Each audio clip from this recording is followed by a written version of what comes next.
జై చిరంజీవా జగదేక వీరా అసహాయ శూరా అంజనీ కుమారా. ఏ బ్రహ్మ ముహూర్తాన కొణిదెల వెంకట్రావు మెగాస్టార్ చిరంజీవి అనే శివశంకర్ ప్రసాద్ అంజనమ్మ కడుపున బీజ వేశాడో కానీ ఆ బ్రహ్మ ముహూర్తం 71 సంవత్సరాల నుంచి నిరంతరం వెలిగిస్తూ అభిమానుల్ని రక్షిస్తూ ఎందరికో జీవనాభాది కల్పిస్తూ అందరికీ నేనున్నానని భరోసా ఇస్తూ ముందుకు నవజీవకుండా తిరుగుతున్న మెగాస్టార్ చిరంజీవి గారికి జన్మదినం సందర్భంగా నా హృదయపూర్వక పాదాభివందనాలు తెలియజేసుకుంటూ నేను ఈరోజు ఏడుకొండల వెంకన్న సాక్షిగా, శ్రీశైలం మల్లన్న సాక్షిగా, బెదవాడ కనకదుర్గమ్మ తల్లి సాక్షిగా, సింహాద్రి అప్పన్న సాక్షిగా, యాదగిరిగుట్ట నరసింహస్వామి సాక్షిగా, నేను కొలిసే అయ్యప్ప స్వామి సాక్షిగా నిజాలే మాట్లాడతా.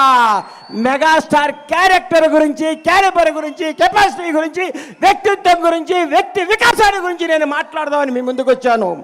చిరంజీవి ఏ బ్యాక్గ్రౌండ్ లేకుండా, ఏ రౌండ్ లేకుండా ఒక కానిస్టేబుల్ కొడుకుగా చదువుకొని కుర్రాడులా చెన్నై నగరంలో అడుగుపెట్టినప్పుడు మీ అభిమానులందరూ ఎవరి కుర్రాడు, ఎవరి అడ్రస్ లేని వ్యక్తి అన్నాళ్ళకి ప్రపంచవ్యాప్తంగా ఉన్న తెలుగు వారందరికీ మెగాస్టార్ అంటే ఏంటో మహోన్నత వ్యక్తి మెగాస్టార్ చిరంజీవి.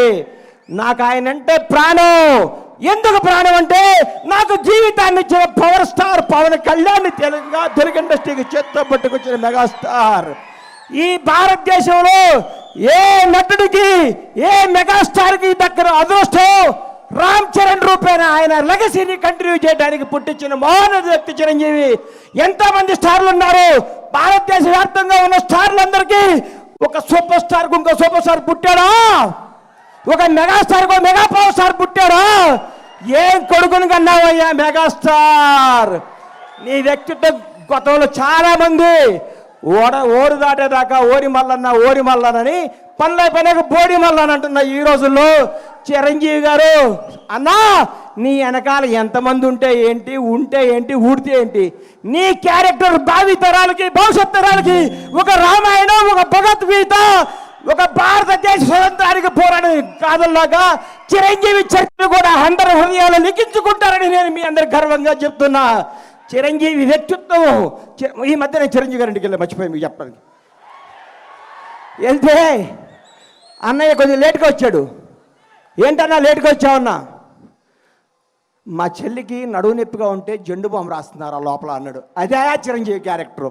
ఈరోజు కూడా 85 ఏళ్ల తల్లిని కొడుకులాగా పట్టుకొని కాళ్ళ ఒత్తుతూ ఇంట్లో పెట్టుకొని కంటికి రెప్పలా చూస్తున్న క్యారెక్టర్ చిరంజీవిది. చిరంజీవి వ్యక్తిత్వం ఎవరికి తెలుసు? కంటికి రెప్పలాగా తన కుటుంబాన్నే కాదు నానుకునే వాళ్ళందరినీ. 25 సంవత్సరాల కింద బండ్ల గణేష్ ఏందండి అడ్రస్ లేనోడిని, అడ్రస్ అంటే తెలియనోడిని. అన్నా నేను ఇల్లు కట్టుకున్నానంటే నా అడ్రస్ ఎత్తుకుంటూ చాట్ దగ్గర వచ్చాడు నడువు నొప్పితో. ఆ రోజు మెగాస్టార్ శంకర్ దాదా లాంటి బ్లాక్ బస్టర్లు కొట్టి యావత్ భారతదేశం చిరంజీవిని చూడాలనుకున్న రోజుల్లో 50 కిలోమీటర్లు నడువు నొప్పితో వచ్చిన మహోన్నత వ్యక్తి మెగాస్టార్ చిరంజీవి. ఆయన క్యారెక్టర్ గురించి మాట్లాడాలంటే, ఆయన క్యాలిబర్ గురించి మాట్లాడాలంటే, ఆయన స్టామినా గురించి మాట్లాడాలంటే, ఆయన నిజాయితీ గురించి మాట్లాడాలంటే, ఆయన నిర్భయం గురించి మాట్లాడాలంటే ఎవరి తరం కాదు, ఎవరి వ్యక్తిత్వం ఉండదు. అన్నా నువ్వు రాజకీయాల్లో నుంచి బయటకు ఎందుకు వచ్చావు అంటే నేను అడిగాను. ఇదే స్టేజ్ మీద గోవిందులందరూ వాడే ఫంక్షన్లో కూర్చుంటే అన్నా మీరు రండి, యాక్ట్ చేయండి, మీకు దండం పెడతా, మీరు రావాలి, మీరు డ్యాన్స్ చేయాలి, మీరు భారతదేశ తెలుగు చలనచిత్ర పరిశ్రమలో వచ్చిన స్థాయిగా ఉండాలని నీలాంటి అభిమానులు, నాలాంటి అభిమానులు ఎంతోమంది అడిగితే ఆయన వచ్చి మళ్ళీ దుమ్ము దులుపుతున్నాడు, హిట్ల మీద హిట్లు కొడుతున్నాడు. ఆయన నుంచి అందరూ నేర్చుకోవాలి.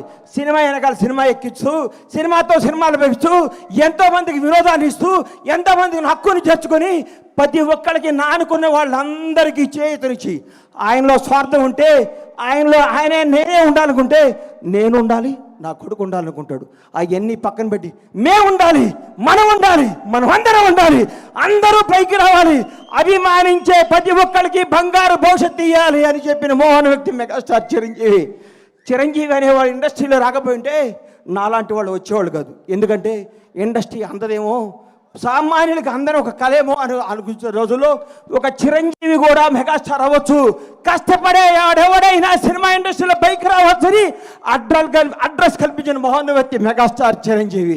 ఆయన గురించి కొందరు మాట్లాడుతుంటారు, చిరంజీవి తొక్కేశాడు. చిరంజీవి తొక్కుతాడా? చిరంజీవి ఎవరిని తొక్కడయ్యా? ఎక్కుతాడు, ఎక్కిస్తాడు, లేపుతాడు, లేపి కూర్చోబెడతాడు. ఎవడికి టాలెంట్ ఉంటే, ఎవడికి శక్తి ఉంటే, ఎవడికి నిజాయితీ ఉంటే వాళ్ళను ఉన్నతమైన కూర్చోబెట్టడమే మెగాస్టార్ చిరంజీవి యొక్క లక్ష్యం, ఆదర్శం, అభిమానం. చిరంజీవి గారి గురించి ఎన్ని చెప్పుకున్నా, ఎంత చెప్పినా, ఏం చెప్పినా తగ్గదు. నేను వెళ్ళి ఏం అవసరం అండి అన్నయ్య నా ఇంట్లో ఇది ఉందంటే చెప్పకుండా ఇంటికి వస్తాడు. అరే గని వస్తాను అంటే వస్తాడు. ఆయన వ్యక్తిత్వ వికాసం, ఆయన చరిత్ర పుస్తకాలు రాసి పుస్తకాలను పాఠ్య పుస్తకాలుగా పెంచిన భావితరాల విద్యార్థులకి మెగాస్టార్ క్యారెక్టర్ ఇదని చెప్పాలని నేను మనస్ఫూర్తిగా కోరుకుంటున్నాను. ఇంకొకసారి చెప్తున్నా, చిరంజీవి గారి గురించి ఎవరేం మాట్లాడుకున్నా, ఎన్ని వేసుకున్నా అల్ప సంతోషం, వాళ్ళు ఆనందపడాల్సిందే. కానీ ఒక మహోన్నత వ్యక్తి గురించి మాట్లాడితే ఏమో ఉపయోగం? ఇలాంటి భక్తులు ఇంకెన్నో చేసుకోవాలని, ఇంకెన్నెన్నో హిట్లు ఇవ్వాలని, ఇంకా ఎంతగా వేయాలని మనస్ఫూర్తిగా కోరుకుంటూ ఈ అవకాశం ఇచ్చిన మెగా అభిమానులందరికీ, ముఖ్యంగా మిత్రుడు స్వామినాయుడు గారికి హృదయపూర్వక కృతజ్ఞతలు తెలియజేసుకుంటూ సెలవు తీసుకుంటున్నాను. జై చిరంజీవి, జై జై చిరంజీవి, జై power star. Oh my god, డెఫినెట్గా ఆయన మన గాడ్. సో మన దేవుడు, ఆయన యొక్క